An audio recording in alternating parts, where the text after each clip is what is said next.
Mas vamos primeiro contar a história da Deise. Como é que começa a sua história com o agronegócio? Como é que foi isso aí? Então, eu nasci na fazenda, né? De onde você é? Eu sou de Minas Gerais, uma cidadezinha muito pequena, chama Vazante, que tem 20 mil habitantes, porém eu fui criada numa cidade de 500 habitantes. Eita. É quase uma fazendinha mesmo. Chama Claro de Minas. Meus avós ainda moram lá, eu vou 2 vezes por mês ver eles. E eu tenho muito orgulho de ter nascido na roça mesmo. A gente antigamente não chamava fazenda, né? Era roça. Eu acho que essa é uma característica muito de Minas, né? Meu pai era de Minas, a gente sempre falava, tô indo pra roça. Sim. Né? Alguns lugares falam roça é a lavoura, né? Mas a gente falava isso muito, vou pra roça hoje. Sim. E é engraçado que antigamente era feio ser da roça, né? Andar com carro sujo de terra. Agora hoje o agro é pop, mas antigamente não era não. Mas até eu lembro quando eu fui estudar na cidade, o pessoal, você é da roça? Eu falei, sou lá do Claro. Mas então, nasci lá, meu pai é tratorista, minha mãe manicure, e eu tenho muito orgulho das minhas origens, porque o meu avô é da fazenda, assim, mexe com fazenda a vida toda, plantava banana, gueiroba, milho, essas coisas de pequena propriedade. E então a gente já começou desde pequeno a entender como que funciona. Meu avô, apesar de não saber assinar o nome, é um negociador nato. Os meus 2 avós, que eram aqueles, chamavam antigamente de catireiros. Então eu aprendi a arte da negociação desde pequena. Então, admiro muito meu avô, a forma que ele negociava, a inteligência de comprar boi, né, e revender. Então, a minha paixão pelo agro e pela negociação é desde pequena e até hoje. Então, você tinha esse envolvimento no agronegócio, na negociação de animais, etc. E pensava no direito como uma profissão ou ainda não? Não, na verdade, assim, o meu avô foi a primeira pessoa que acreditou em mim. Meu avô, apesar de não saber assinar o nome, ele gosta muito dessa parte de ajudar as pessoas a estudar. Então, quando eu era criança, ele falava assim, eu quero que você faça uma faculdade quando você crescer. Aí ele falou, você faz medicina, eu vou pagar. Nem que eu vendo a minha terrinha, mas eu quero te formar. E eu fui criada muito na casa deles. E aí meu avô falava que ou vir advogada, você tem que ser doutora. Ou médico ou advogado. Eu falava, médico eu não tenho muito jeito, né? Aí meu primo fez medicina e eu falei, não, para mim é impossível fazer medicina, não combina comigo. E então tinha uma oportunidade de fazer direito numa cidadezinha lá perto, que chama uma cidade um pouco maior que a minha, né? Paracatu, que é onde eu moro há 20 anos. E fui fazer direito, não imaginava que eu ia gostar da área, fiz pela oportunidade de fazer uma faculdade, porque ele se dispôs a pagar para mim. E a gente com problemas financeiros, assim, uma família simples, eu tinha que fazer o que ele estava disposto a pagar, né? Eu não podia decepcionar ele.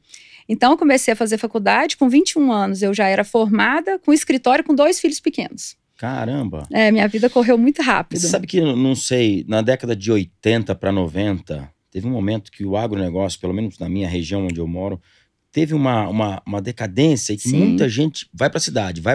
Ninguém queria deixar a família. Eu acho que essa nossa geração aqui veio um pouco pra cidade por questão de que não se acreditava em ter um futuro garantido dentro do agronegócio naquele momento, né? Tanto é que foi da onde que surgiu as dívidas, né? Foi no plano Collor. As pessoas faziam um financiamento para comprar um trator e perdiam a fazenda inteira. Era impagável, né? Então, juntou esses problemas da economia, esses juros absurdos. Os bancos, na época, não tinham freios, né? Os bancos cobravam o juro que queria. Quando eu me formei em advocacia, minha primeira demanda, graças a Deus, foi para esse lado, porque foi onde eu aprendi tudo sobre dívidas rurais. Eu tinha um problema familiar, o meu avô tinha sido avalista de uma dívida que era impagável, eram juros de 26% ao mês. 26% ao mês. A gente pegava direto juros, assim, quando você olhava a cédula e fora as capitalizações. Então, eram impagáveis os financiamentos, o que ocasionou a perda de muitas fazendas e juntou também que época a agricultura não era tão forte, né? A exportação de commodities não era tão forte como é hoje. Então, assim, realmente foram muitos anos de vacas magras do agro. Eu lembro que meu pai mesmo tirou um financiamento para batata, e batata é uma questão, uma lavoura muito complicada, né? Ela pode do dia para a noite ela perder tudo com umas... Bom, toda lavoura é assim, né? Mas o HF é pior, né? E acabou quase que quebrando também na época, eu lembro disso. Mas foi isso que te deu o gatilho para sair para a questão das dívidas rurais? Sim, eu me formei e a primeira coisa, meu avô falou, você tem que resolver um problema que eu tenho lá. Você formou sem pensar que falava, vou montar uma empresa de dívida para defender dívidas rurais? Não. 2 crianças pequenas vendendo alho na feira na época que o meu ex-marido produzia alho, a gente vendia na feira, vendia nos supermercados. E assim, eu precisava formar, né? Formei, passei na OAB já rápido, de primeira. E quando eu comecei, aí meu avô falou, ó, formou, pegou sua OAB, né? Aí falou, vem aqui que eu já tenho os problemas para você resolver. Eu fui avalista desse, eu tô para perder minha terrinha, que é uma pequena propriedade. Você vai ter que resolver. E meu ex-marido também tinha umas dívidas muito grandes, também que ele tinha herdado, essas dívidas eram impagáveis.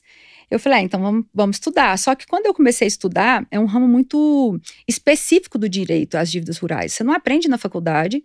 E naquela época, hoje tem muitos advogados especialistas, naquela época não tinha.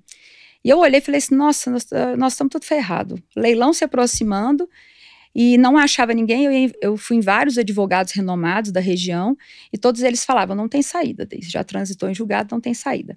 Naquela época estava começando o Google, assim, essas pesquisas, eu escrevi no Google e coloquei lá, advogado especialista em dívida rural. Apareceu um em Barretos, que até meu professor, que eu sou fã dele, devo tudo a ele, Dr. Carlos Alberto Pereira. Hoje não está muito na ativa, não, acho que já ganhou tanto dinheiro que não quer nem mexer mais com isso. Mas ele foi uma referência, foi uma pessoa muito importante na minha carreira. Não tenho tanta amizade com ele hoje, mas eu gosto sempre de falar, de reconhecer isso aí. E, no mais, foram os clientes que confiaram em mim, porque eu era uma recém-formada.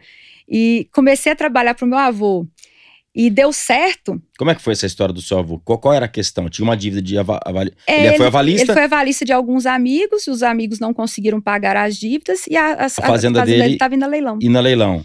E aí você conseguiu fazer o quê? Bloquear o leilão, foi isso? Sim, na época a gente conseguiu bloquear o leilão, eu renegociei as dívidas do meu avô, mas o mais importante era uma dívida que meu ex-marido tinha, que uma dívida de uma fazenda que estava nos dias de leilão. Dívida que ele mesmo tinha Não, tido. O pai dele tinha feito. Certo. Na época dos anos 80 também, e eram impagáveis.